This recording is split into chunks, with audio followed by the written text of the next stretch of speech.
The CIA has decided to join social media so that we know they're woke, hip, and just like us. Here's a problem. You know what I always say? People are stupid. People are stupid. And I don't think it helps the Central Intelligence Agency to run a campaign to show they're just like everyone else when everyone else is stupid and you want better from the CIA. They focused on diversity. In fact, let me read you some of this from the Politico. The team has harnessed social media tropes and hashtags, including girl bossy post touting Women Crush Wednesday, hashtag know your value, pumpkin spice lattes, dog photos, Tuesday trivia, and a recurring Humans of CIA series modeled on the popular Humans of New York photography project that went viral a decade ago. They argue that the CIA is just adapting to a media environment where every person and corporation is a potential publisher that can put forward a brand.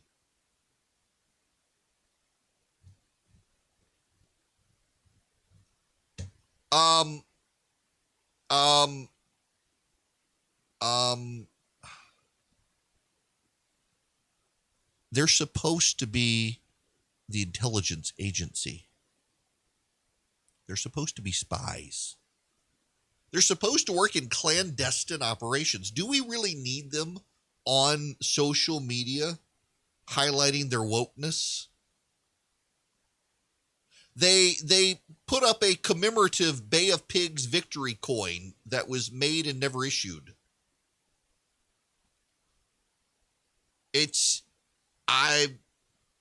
This is bad. This is not a good thing. The job of the Central Intelligence Agency is to gather intelligence for the United States. And while they're out there showing how hyper woke and diverse they are, how many women work there, how many minorities work there, and how they're just like you and me, they botched Afghanistan. They either got the data wrong about Afghanistan or the government lied, and the CIA is having people leak that no, it was the government who lied. But the more we learn, it looks like, yes, the government lied, but also they screwed stuff up as well. This is stupidity. We live in a vain era where people want to be seen, where people want to be heard, where people want to engage, where even organizations, bureaucratic organizations within the federal government, feel the need to be on social media to be relevant. You know what? I don't want the CIA to be relevant. I want the CIA to be accurate in the data that it collects and transmits and interprets. There's no reason for a lot of people to be on social media. There sure as hell is no reason for the Central Intelligence Agency to be on social media. And if its employees feel like that they have value by being seen on social media, they're actually undermining the whole purpose of spies. Hey, Joe, didn't we see that guy on Twitter? I think we've got a spy in our midst. Boom. Yeah, this is nonsensical stuff. But this goes to a larger issue, and let's jump away from the CIA to the larger issue. More and more people are finding their relevance online. If they're not online, they don't know they're relevant. I will confession time. I have moved, thank God, beyond this point in my life. But given what I do for a living, there was a time when I would tweet provocatively.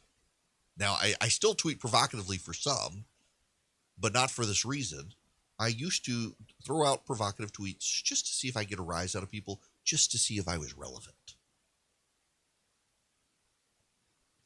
I ran redstate.com for a decade. And at the end of 2015, I had already decided I was ready to be done. I had been there for a decade. I had turned 30 years old. I was ready to move on. I guess I turned 35. I was ready to move on. I was deeply ready to move on. I had hit an age. No, I was turned 40. That's what it was. I turned 40. I can do the math in my head. I turned 40. I'd been at Red State for a decade. It's the longest job I had had until this one. I had done everything I wanted to do. It was the most highly sought after, regarded center-right blog on Capitol Hill.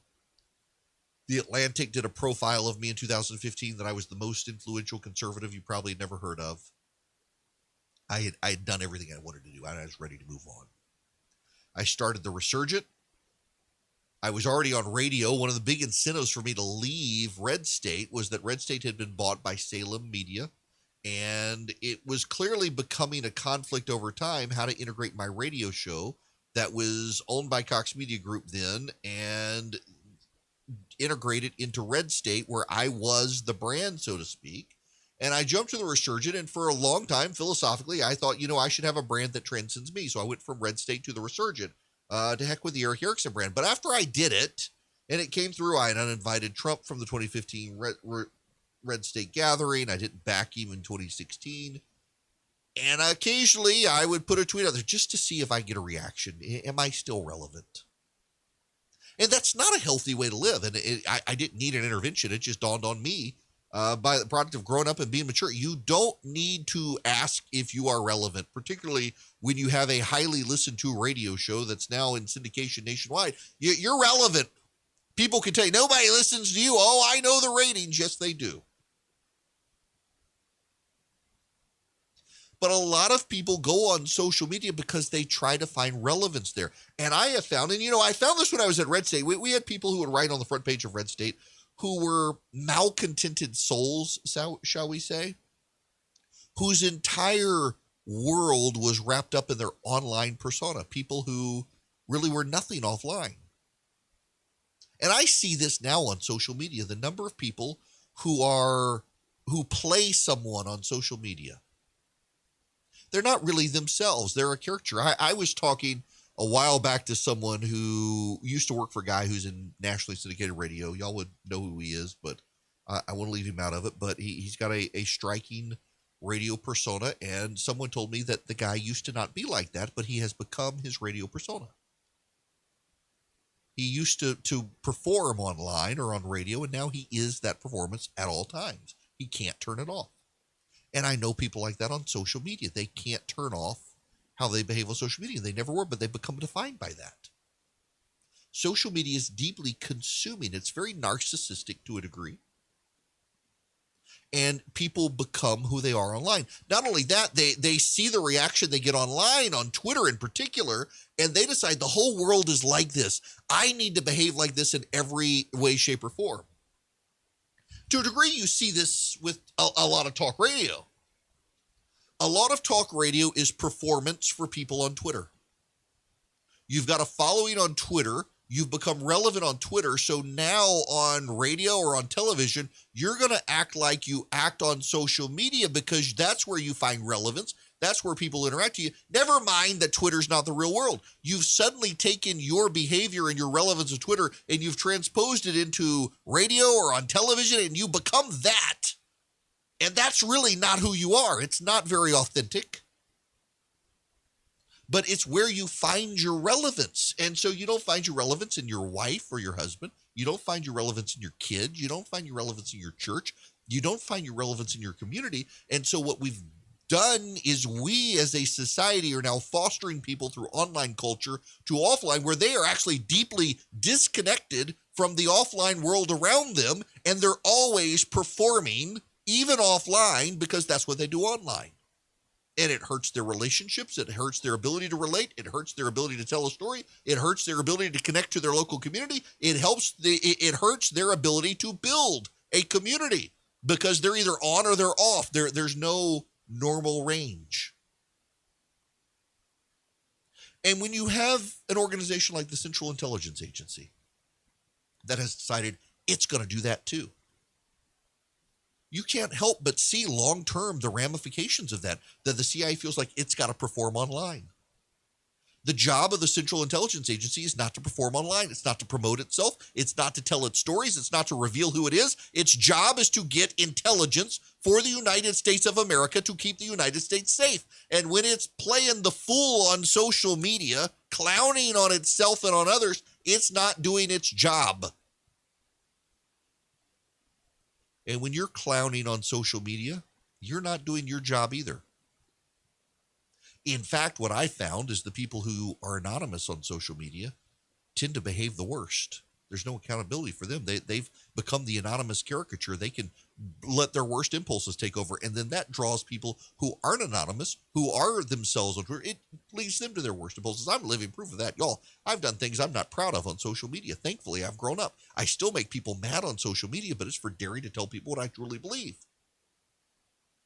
Occasionally, willful trolling just to get a rise out of people. Not really to see if I'm relevant anymore, just because some people need to be given a rise out of them. Some people need to be aggravated.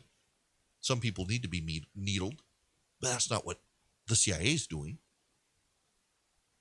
And I got to tell you, I think if there's one thing that probably could help us as a nation, help us as a world, would be to get rid of Twitter.